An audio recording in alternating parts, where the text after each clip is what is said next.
Buen día, familia. Nuevamente estamos acá para compartir una reflexión de la palabra, basándonos en las salutaciones en las cartas del apóstol Pablo, primeramente. También hay otras cartas que igual vamos a revisar el concepto que se vierte a través de estas expresiones de saludo, tanto de la persona que escribe como del destinatario a quien las cartas son enviadas. Así es que es muy interesante. Estamos estudiando el saludo del apóstol Pablo en la carta a los romanos, en el capítulo 1. Hemos visto en las dos sesiones anteriores hasta el versículo 4. Vamos a leer ahora a continuación el versículo 5 y vamos a reflexionar en cosas bien bonitas, bien interesantes que ahí se mencionan. Más que un estudio teológico, no pretendo que esto sea eso, sino una reflexión, un devocional, una motivación a disfrutar de la vida que se nos ha otorgado en Cristo, que es lo que el apóstol Pablo manifiesta cuando habla de sí mismo y también cuando se refiere a aquellos a quienes le está escribiendo. Leo de nuevo, ¿verdad? Para tener el contexto por los que tal vez hoy se están añadiendo. Pablo, siervo de Jesucristo, llamado a ser apóstol, apartado para el Evangelio de Dios, que él había prometido antes por sus profetas en las Santas Escrituras, acerca de su Hijo nuestro Señor Jesucristo, que era del linaje de David según la carne, que fue declarado Hijo de Dios con poder según el Espíritu de Santidad por la resurrección de entre los muertos, y por quien recibimos, esto es el versículo 5, y por quien recibimos la gracia y el apostolado para la obediencia a la fe en todas las naciones por amor de su nombre. Bien, en el día de ayer hablábamos acerca de el sujeto, usemos ese término, del evangelio, de las buenas nuevas, porque se nos enseña acá que el evangelio es acerca de su Hijo. El evangelio prometido, las buenas noticias prometidas anteriormente a la venida de Cristo, es acerca de su Hijo. No es acerca de otros temas, sino acerca de su Hijo. Y nos continúa diciendo acá que por el Hijo, por el Señor Jesucristo, nosotros recibimos la gracia y el apostolado. Eso es algo muy interesante.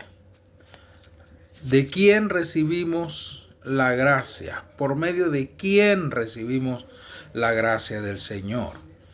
La gracia de Dios, hablando teológicamente, se dice que parte estamos ahora en una época de gracia, ¿verdad? Porque ya no vivimos bajo la ley de Moisés, porque después de Cristo, ¿verdad? Y por su muerte y su sacrificio, vivimos bajo la gracia.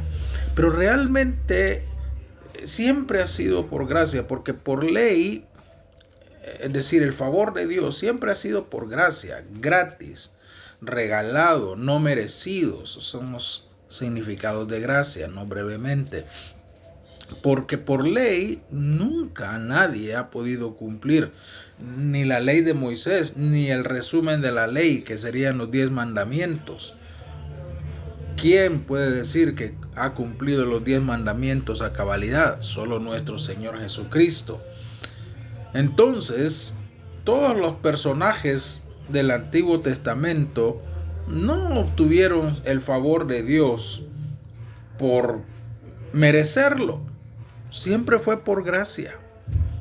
Por medio del Hijo recibimos la gracia. Ahora nosotros también por medio del Hijo recibimos el favor de Dios, ¿verdad? Cuando hablamos de gracia, estamos hablando del favor de Dios, de la bondad de Dios, de los regalos del Señor, de la misericordia, de la bendición. No es por nuestros méritos, ¿verdad? No es porque tú seas un buen religioso, no es porque tú vayas al culto o a la misa o a lo que quieras ir, no es porque tú cumples fielmente, ¿verdad?, con las normas religiosas de tu congregación. No, siempre es y ha sido y será por gracia. Entonces agradezcamos al Padre que por medio del Hijo ahora recibimos la gracia. Pero juntamente con la gracia también recibimos un apostolado. Óigame, yo sé que la palabra apóstol para muchos es alérgica, ¿verdad? Pero estamos hablando de un concepto, no de un título, ni de una tarea, sino o más bien del concepto del apostolado, que es ser enviados. Todos hemos sido enviados en ese sentido, todos tenemos un apostolado.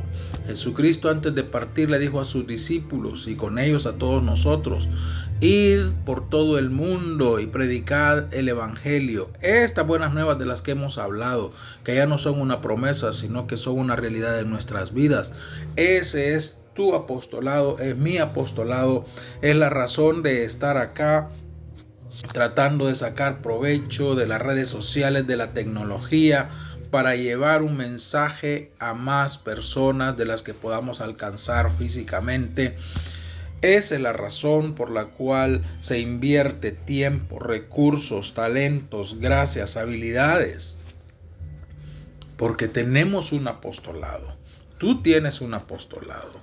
El que lo quieras aceptar o no ya es otra cosa. El que lo quieras cumplir o no ya es tu decisión.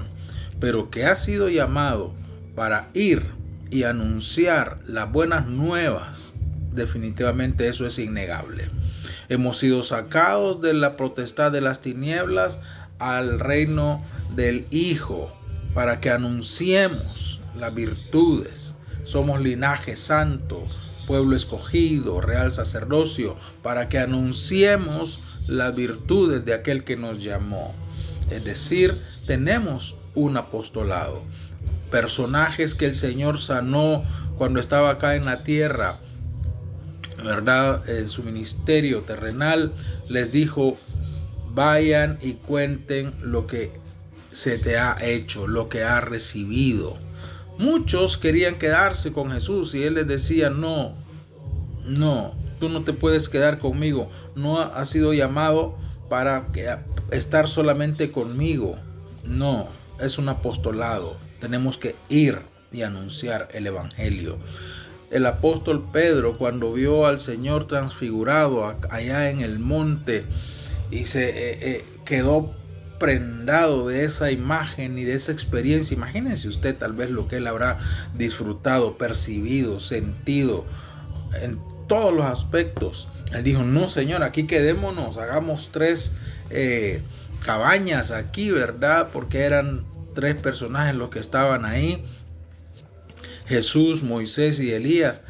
Pero le dice: quedémonos aquí. Y el Señor le dice: no. Yo sé que todos quisiéramos pasar en una reunión de la congregación cantando, disfrutando de la enseñanza, disfrutando de la comunión, del compañerismo, ¿verdad? Pero no, tenemos un apostolado y ese no se ejerce dentro de las paredes de la congregación, sino afuera. Id por todo el mundo, id a las naciones, id a tu familia, id a los vecinos. Pues ocupemos estas tecnologías también para eso, ¿no? Tenemos un apostolado para la obediencia a la fe. No vamos a terminar, pero quiero cerrar viendo cómo todo esto es por amor de su nombre, ¿verdad? No es una obligación, no es una carga, no es si no lo hago me disciplinan, si no lo hago no soy bendecido, si no lo hago me va a ir mal. No, es por amor de su nombre. Tienes un llamado, tienes un apostolado, tienes la gracia para hacerlo. Hermano, en tu casa hazlo.